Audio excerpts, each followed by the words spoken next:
right, so it seems to be a trend this week, and actually last month as well, where I have to recheck and double check everything I talk about, because you hear about it and you're like, okay, no way that's true.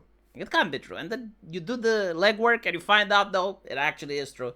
Apparently, the UK is installing robust age verification in order to make sure that a 17-year-old, who, by the way, should be able to vote in the future in the UK, isn't going to be exposed to the harmful and dangerous images that SpongeBob has to show. Don't get me wrong, I think it's a horrible cartoon. I know that a lot of people like it because they grew up with it, but I didn't grow up with it, and I think it sucks. But that's just my take, right? However, even though I think it sucks, I still think that little Billy should be able to watch SpongeBob without having to dox himself, or to have his father dox themselves. Now, why is SpongeBob a problem? Well, because the way that the censorship works is that the UK OFCOM is basically setting a set of rules that if you're a website on the internet from any nation on planet Earth, you either have to ban Britain from being on that website, or if you don't ban Britain, you have to adhere to the British government terms of service. And those terms of service says that you need to require robust age verification if you have content which is abusive and targets any of the following characteristics: race, religion, sex, sexual orientation, disability, gender reassignment. Now here's the interesting part, right? You have British morality, like you can't talk about stuff that's politically incorrect, but they're basically saying, look, you can, but you need to show ID. Does that make any sense? Like, isn't that fascinating, right? So, like, you want to do racismus? You can do racismus. You can do racismus online, but, like, dox yourself. Like, show me your face. Show me your ID. The interesting thing, and this is actually something that was discussed on social media vehemently, is that certain speeches in the British Parliament of politicians, of sitting politicians, on topics like race, religion, and sex, were being censored on Twitter because it's clear, right? If it content which targets any of the following characteristics. And so the idea is that in Britain, they want to pass a legislation where 16-year-olds can vote, but they can't listen to politicians that talk about these issues. Isn't that fascinating, huh? Or people that can vote could listen to those politicians, but they have to dox themselves first. Again, dox themselves in a nation where Nigel Farage was debanked specifically because of his political opinions.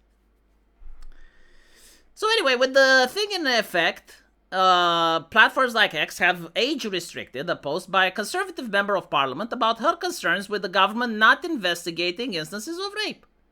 Now again, like, on one hand they will say, well, why should children hear about such topics? But on the other hand, they will say, well, 16-year-olds are children and they should vote, right? Like, they don't make the distinction between the class of teenagers.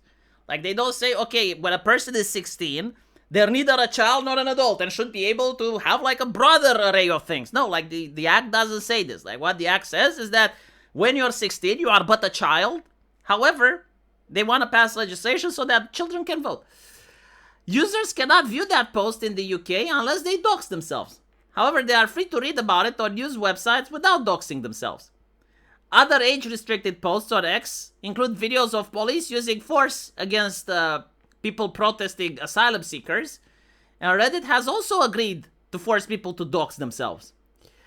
One Discord users reported being forced to dox themselves due to an inane post about their own age.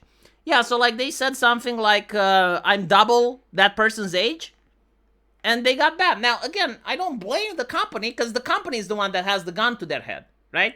Like, the average user going on Discord and spurging out, like, he's not getting into any trouble from the law. It's Discord themselves that, if it's found out that even one single person from the UK that's under the age of 17 is where they're not supposed to be. And so Discord is taking, like, well, best edge on the safety that they might well be 17. So, like, we're going to ban their ass. Not only did the OSA create separate standards for the same content, it puts users' privacy at risk. They discovered that the company forcing you to dox yourself, used by X and many other top tech companies, had breached many users' government identification and other sensitive information. Now this is a very interesting topic, right? Which a lot of people are not discussing, and I think it should be in the center of attention, actually. Who are these corporations that are verifying our doxes? Like, isn't this a legit question? Because, like, all of a sudden, we are supposed to give our facial identity or our driving license or our national IDs to random corporations that spawned out of nowhere, and they seem to have the technology in order to figure out if we're over 18 or not. And we need to trust them. So let me get this straight. You have individuals that come up with the technology that, if you were to tell me about it 4 years ago, I would say that it's completely useless. Like, nobody is going to use this technology, right? Like the facial scanning, the age verification. Who the fuck is going to use that? No one, right? But it just so happens that the governments from around the world are pushing for legislation that are forcing private companies to do business with the private individuals that have that technology. And so it's very fascinating, isn't it? Who's like number one, who had the foresight to fund these tech companies? Number two, were these tech companies or the people that funded them pressuring politicians in order to pass these legislations? Because then that is a major conflict of interest. And finally, how is this different than the pandemic? Like, during the pandemic, you had pharmaceutical companies that weren't taking money from the people. They were taking money from the government, right? So, like, they were selling their product to the government, and then they were selling ads. They were putting ads on mainstream media websites. And all of a sudden, all of the mainstream media was justifying why people should be happy with the status quo. Or the topic of asylum seekers in the UK, right? Like, you have hotels that normally have difficulty getting customers during off-season, but now they're filled to the brim with migrants.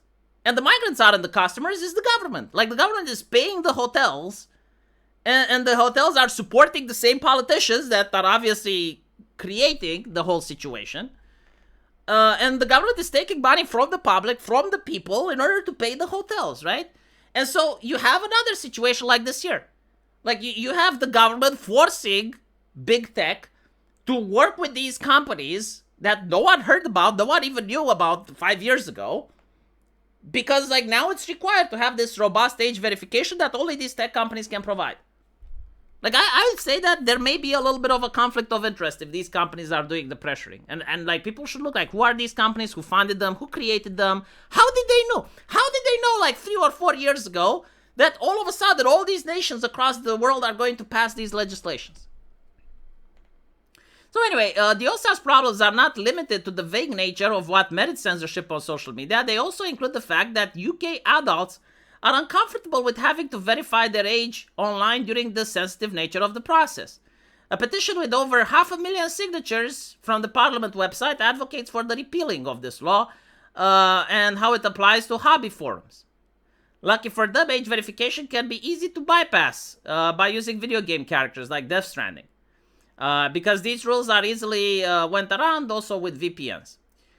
Because of these regulations are impacted, American websites, members of Congress and the White House have expressed concerns about how they're going to be used to censor speech hosted by Americans, right? Because, like, they're basically saying, well, hold on a little bit, right? Like, I, as an American, if I go on X and X has to comply with British standards, and you have Donald Trump talking about immigration, well, now apparently I can't listen to Donald Trump unless I dox myself. And this is not coming from X, the American company. It's simply like X has to comply with British regulations. Like, this is ridiculous.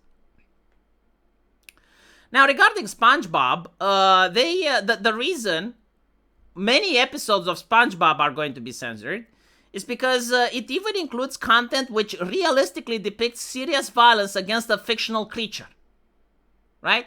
And so, like, if you think about, like, cartoons, like, even Tom and Jerry has fictional violence against fictional creatures.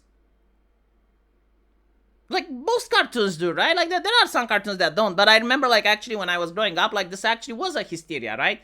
And they actually did censor some cartoons by removing, like, Elmer Fudd's shotgun, and I think, like, Yosemite Sam, actually, they did a remake of that in like 2016 when like social justice was running amok, and they considered like, oh, there's a huge issue with gun violence, so they removed Yosemite Sam's guns.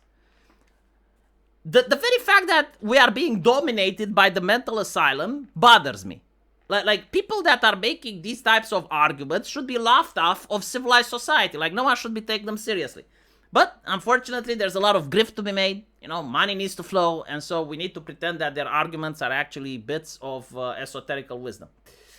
Let me know what you guys think, though, and as usual, I will see you on my live stream. There's a link to that into the pinned comment. Take care.